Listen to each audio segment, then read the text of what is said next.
ఎర్ర సముద్రంలో ఫరో సైన్యము మునిగిపోయిన సంఘటన అద్భుతంగా, ఆశ్చర్యంగా ఇశ్రాయేలు ప్రజలను 6 నెలలు నడిపినటువంటి దేవుని యొక్క అద్భుత ఆశ్చర్య కార్యాలను స్మరిస్తూ దేవుణ్ణి మహిమపరుస్తూ నాయకులు స్తుతి గానాలు చేస్తూ దేవుని మహిమపరుస్తున్నటువంటి, స్తుతిస్తున్నటువంటి సమయం అది. ఆ సమయంలో ఓ స్త్రీ తంబుర చేత పట్టుకొని గొంతెత్తి దేవుణ్ణి స్తుతిస్తూ, గానం చేస్తూ, నాట్యం చేస్తూ అనేక మంది స్త్రీలకు ముందుగా ఉండి నడిపించినటువంటి సంఘటన. ఎవరు ఆ ధైర్యం కలిగినటువంటి స్త్రీ? ఆమె పాడినటువంటి ఆ గానము ఏమిటి అని ఆలోచిస్తున్నారా?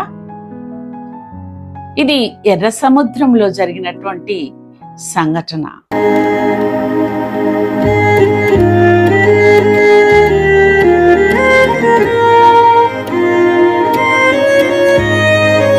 దేవుని పరిశుద్ధ నామానికి స్తోత్రం కలుగును గాక. చిన్నతనములోని ధైర్య సాహసాలను,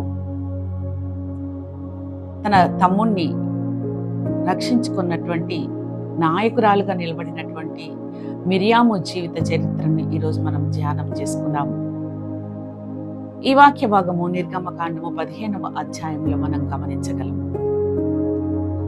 బైబిల్లోని స్త్రీలు మనకు ఆదర్శప్రాయులు అనే ఆధ్యాత్మిక కార్యక్రమంలో మనము ఈరోజు మిరియాము జీవిత చరిత్ర గురించి తెలుసుకుందాము. మిరియాము యొకబేతు అమ్రాముల యొక్క కుమార్తె. ఈమెకు మోషే, అహరోనులు సహోదరులుగా ఉంటున్నారు. చిన్నతనంలో తన తమ్ముణ్ణి కాపాడుకోగలిగినటువంటి మిరియాము పెరిగి పెద్దగయ్యాక మోషే, అహరోనులకు వారి యొక్క నాయకత్వానికి ఇశ్రాయేలు ప్రజల్ని ఐగుప్తు దాస్యము నుండి కనాను దేశానికి ప్రయాణము సాగిస్తున్నటువంటి సమయంలో ఆ అరణ్య యాత్రలో తాను కూడా దేవుని చేత ప్రత్యేకించబడినటువంటి ప్రవక్తిగా, ఇశ్రాయేలులో మొట్టమొదటి నాయకురాలుగా తను వారికి ఎంతగానో సహకరించినది. ఆమె జీవితం అంతా కూడా ఇశ్రాయేలు ప్రజలకు నాయకత్వం వహించటంలోనూ, అనేక మంది స్త్రీలను ప్రోత్సహిస్తూ, దేవుని కార్యాలను, ఆ ఎర్ర సముద్రంలో జరిగినటువంటి అద్భుత కార్యాలను స్తుతిస్తూ వారిని ముందుకు నడిపించినటువంటి గొప్ప స్త్రీగా, ధైర్యవంతురాలుగా మనము చూడగలము. ఈ విధంగా మిరియాము తన తోటి స్త్రీలను ఉత్సాహపరుస్తూ నాయకత్వంను చేపట్టినటువంటి మిరియాము సీను అరణ్యంలో ఇశ్రాయేలు ప్రజలు ఉంటున్న సమయంలో కాదేశులో ఆమె మరణించడం జరుగుతుంది. అక్కడనే పాతి పెట్టడం జరుగుతుంది. ఈ విధంగా ధైర్య సాహసాలతో చిన్నప్పటి నుంచి అనేకమైనటువంటి నాయకత్వాలను పురికిపుచ్చుకున్నటువంటి మిరియాము జీవితము ఎందరో స్త్రీలకు ఆదర్శప్రాయంగా ఉండింది. ఈ యొక్క ధైర్యవంతురాలైనటువంటి మిరియాము జీవిత చరిత్ర నుండి ఈరోజు మనం నేర్చుకోవాల్సినటువంటి ఆత్మీయ సత్యాలను కొన్నింటిని గమనించుదాము. మొట్టమొదటిగా మిరియాము యొక్క జీవితంలో చూసినట్టయితే ఆమె ధైర్యవంతురాలైన నాయకురాలు. చిన్నప్పటి నుంచి కూడా తన తల్లి అయిన యొకబేతు యొక్క క్రమశిక్షణలో, దైవభక్తిలో పెరిగినటువంటి మిరియాము తన యొక్క ఆపద సమయంలో, అనగా బాలుడైనటువంటి మోషేను ఆ నైలు నదిలో వదులుతున్నటువంటి సమయంలో దూరంగా నిలబడి తమ్ముణ్ణి కాపాడుకోవడానికి ధైర్యంగా ఫరో కుమార్తె దగ్గరికి వెళ్ళి దాదిని పిలుచుకొని వస్తాను అని చెప్పి తన తల్లిని తీసుకొని వెళ్ళి తిరిగి తన తల్లి ఇంటికి తన తమ్ముణ్ణి చేర్చుకునేలాగా కృషి చేసినటువంటి గొప్ప ధైర్యవంతురాలుగా మిరియామును మనం ఇక్కడ గమనిస్తాము.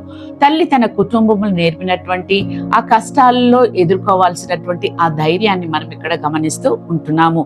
క్రీస్తునందు ప్రియమైనటువంటి వారలారా, శ్రమలు, కష్టాలు మనకు వచ్చినప్పుడు మన బిడ్డల్ని కృంగిపోకుండా దైవ మార్గంలో పెంచడానికి మిరియాము ఒక ఆదర్శంగా మనకు ఉంది. ఆమె చేసినటువంటి ఈ సాహస కార్యము ఇశ్రాయేలు ప్రజలకి గొప్ప నాయకుణ్ణి అందించడానికి తోడ్పడింది అని మనం గమనించవచ్చును. ఈ వాక్య భాగము నిర్గమకాండము 2వ అధ్యాయంలో మనము చూస్తుంటున్నాము. మన బిడ్డలకి సమస్యల్లో నిబ్బరంగా ఉండగలిగే ఆ ధైర్యాన్ని మనము చిన్ననాటి నుండి మనము నేర్పించాల్సిన తల్లులంగా ఉంటున్నామని మనము గ్రహించవలసి ఉంది. రెండవదిగా చూసినట్టయితే సమస్యల్లో దేవుణ్ణి ఆరాధించినటువంటి స్త్రీ. ఎప్పుడైతే ఫరో సైన్యము వారి తరుముతున్నప్పుడు మోషే ప్రార్థించి ఎర్ర సముద్రము 2 పాయలుగా చేసి ఆరిన నేలలో ఇశ్రాయేలు ప్రజలు ఎర్ర సముద్రాన్ని దాటగానే వారిలో ఉన్నటువంటి ఆ సంతోషము ఉత్సాహము పొంగిపోతూ దేవుణ్ణి స్తుతిస్తూ గానం చేస్తూ వస్తున్నారు. వెనుక తిరిగి చూసినప్పుడు ఫరో సైన్యము ఎర్ర సముద్రంలో మునిగి తమ ప్రాణాలను కోల్పోయారు. ఇట్టి కృపగల దేవుణ్ణి వారు ఎంతగానో స్తుతిస్తున్నటువంటి సమయంలో మిరియాము తంబుర చేత పట్టుకొని తను కూడా నాయకులతో కలిసి మోషే అహరోనులతో కలిసి దేవుణ్ణి స్తుతిస్తూ ఎంతగానో గానం చేస్తూ స్త్రీలను ఉత్సాహపరుస్తూ ప్రోత్సహిస్తూ దేవుని మహిమపరచడానికి ఎంతగానో తోడ్పడినటువంటి గొప్ప నాయకురాలుగా మనం ఇక్కడ గమనించవచ్చును. నిర్గమకాండము 15వ అధ్యాయంలో ఉన్నటువంటి ఆ కీర్తనను తాను కూడా మోషే అహరోనులతో కలిసి పాడటం మనం చూస్తాము. యెహోవాను గానాము చేసిదము ఏకముగా అనే ఈ కీర్తనను ఆ సందర్భంలో పాడినట్టుగా మనం బైబిల్ గ్రంథంలో చూస్తూ ఉంటున్నాము. క్రీస్తునందు ప్రియమైనటువంటి వారలారా, ధైర్యం కలిగినటువంటి మిరియాము యొక్క మాటలు పాటలు, ఆమె యొక్క క్రియలు ఎంతో మంది స్త్రీలు తనను వెంబడించేలా చేసింది. ఎంతో మంది స్త్రీలు ఆ అరణ్య యాత్రలో ఆ బానిసత్వంలో నుంచి బయటికి వచ్చాక తమ జీవితాలను అతి సులువుగా గడుపుకోవడానికి ఒక ప్రోత్సాహకరమైన పాత్రగా ఇక్కడ మిరియామును మనం చూస్తూ ఉంటున్నాము. ఆమె ఇచ్చినటువంటి తోడ్పాటు, ఆమె ఇచ్చినటువంటి ధైర్యము వారు సులువుగా అరణ్య యాత్రను కొనసాగించినట్టు మనము చూస్తూ ఉంటున్నాము. కనుక క్రీస్తునందు ప్రియమైనటువంటి వారలారా, సమస్యల్లో దేవుణ్ణి ఆరాధించటము మిరియాము ద్వారా మనం నేర్చుకోవాలి. ఆరాధన చేయటానికి ఒక నాయకురాలుగా నువ్వు ముందుకు వస్తున్నావా? ఒక్కసారి ఆలోచించుకో. దేవుణ్ణి స్తుతించటము, దేవుణ్ణి ఆరాధించటము అది మన జీవితాలకు ఎంతో ఆశీర్వాదకరము. ఒక నాయకురాలుగా నువ్వు నీకిచ్చినటువంటి సంఘంలో, సమాజంలో దేవుణ్ణి స్తుతించడానికి నువ్వు ఇష్టపడుతున్నావా? ధైర్యంగా ముందుకు వెళ్ళగలుగుతున్నావా? ఆలోచించు ప్రియ సహోదరి. దేవుడిచ్చినటువంటి వరాలను దేవుని యొక్క సేవా పరిచర్యలో వాడడానికి మిరియామును ఆదర్శంగా తీసుకోవాలని ఈ సమయం మనము జ్ఞాపకం చేసుకుందాము. మూడవదిగా, ఇతరులతో పోల్చుకోవడము మంచిది కాదు అని మిరియాము జీవిత చరిత్ర మనకు తెలుపుతుంది. పరిస్థితులు మనిషి యొక్క స్వభావాన్ని మార్చివేస్తాయి. ఎందుకంటే మోషే తన జీవితంలో మరొక వివాహం చేసుకోవడానికి, ఇథియోపియరాలకు స్త్రీని వివాహం చేసుకోవడానికి ఆయన నిశ్చయించుకున్నప్పుడు అది మిరియాము దృష్టికి ఎంతగానో బాధను కలిగించి తను ఓర్చుకోలేకపోయింది. అన్య స్త్రీని పెళ్లి చేసుకోవడము, మరి 2వ భార్యగా చేసుకోవడము, తాను మాత్రము అవివాహితగా ఉండడము ఆమె భరించలేకపోయింది. ఆమెలో ఈర్ష్య పుట్టింది, ఆమెలో ద్వేషం పుట్టింది. ఒకవేళ ఇశ్రాయేలు ప్రజలు మోషేను అసహించుకుంటారేమో, ఆయన మాట వినరో ఏమో అని కూడా భావించుకొని ఉండవచ్చును. అందుకే వారికి విరుద్ధంగా మాట్లాడడం మొదలుపెట్టింది. ఆమెతో అహరోను కూడా సహకరిస్తూ, మోషే ఒక్కడే నాయకుడా? మేము నాయకులం కాదా? మోషే ఒక్కడే దేవునితో మాట్లాడతాడా? మేము మాట్లాడలేమా అని సనుక్కున్నది. ఎప్పుడైతే మోషేపై అహరోను మిరియాము సనుక్కోవడము విన్నటువంటి దేవుడు ప్రత్యక్షపు గుడారంలో వారికి ప్రత్యక్షమై వారితో మాట్లాడతారు. మోషే గురించి మీరు ఏం మాట్లాడుకుంటున్నారో నేను విన్నాను. మోషే నా ఇల్లంతటిలో నమ్మకమైనటువంటి వాడు, సాత్వికుడు.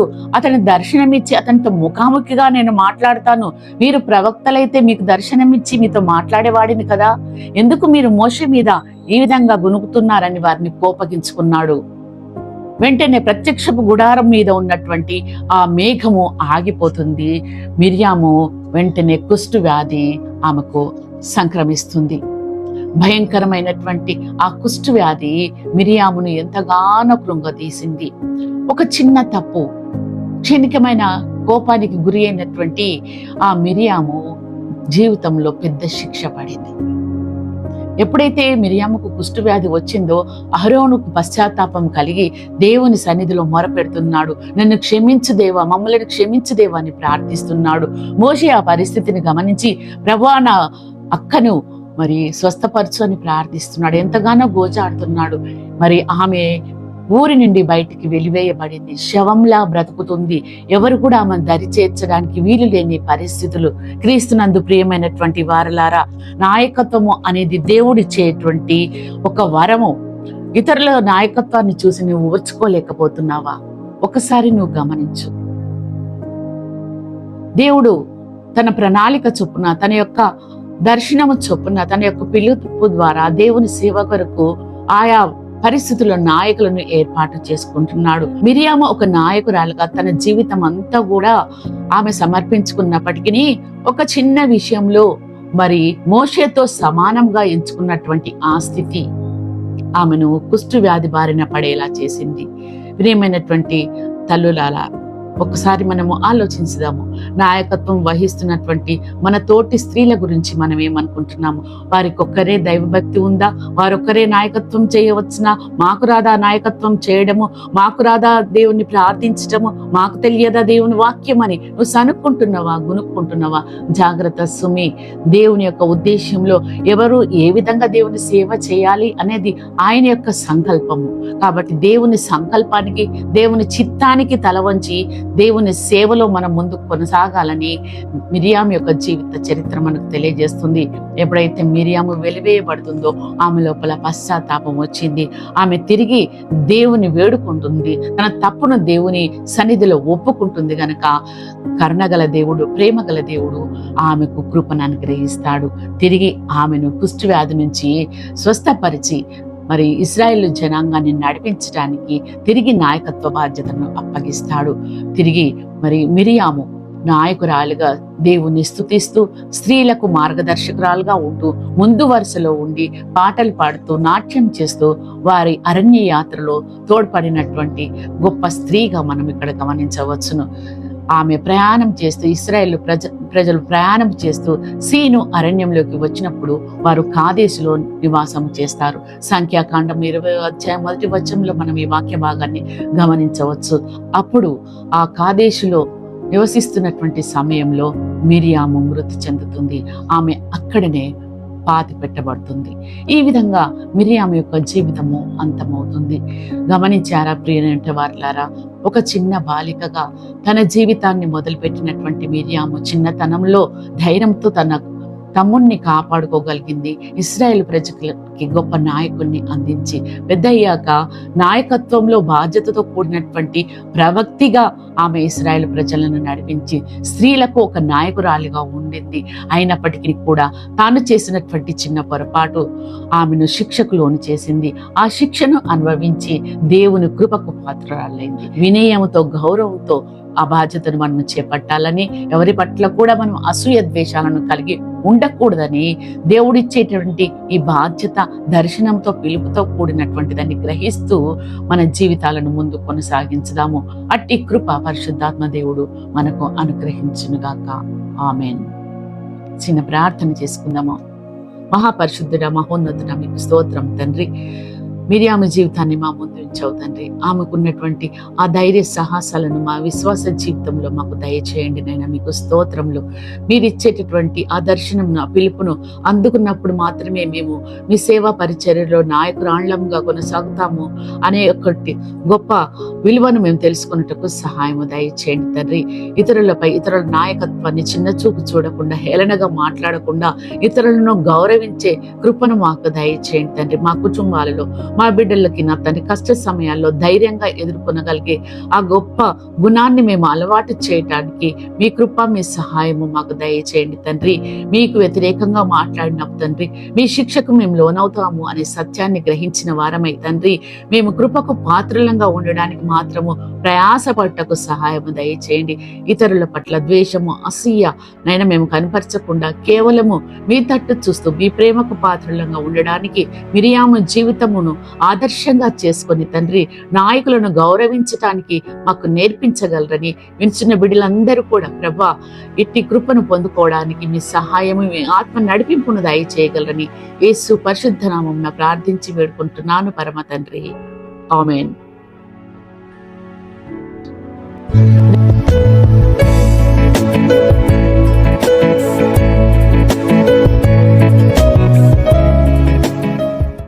ప్రియమైనటువంటి వారులారా, వీడియోని వీక్షిస్తున్నటువంటి మీరు ఈ వీడియో నచ్చినట్టయితే లైక్ చేయండి, ఇతరులకు షేర్ చేయండి, సబ్స్క్రైబ్ చేయడం మరవకండి, బెల్ బటన్ నొక్కండి.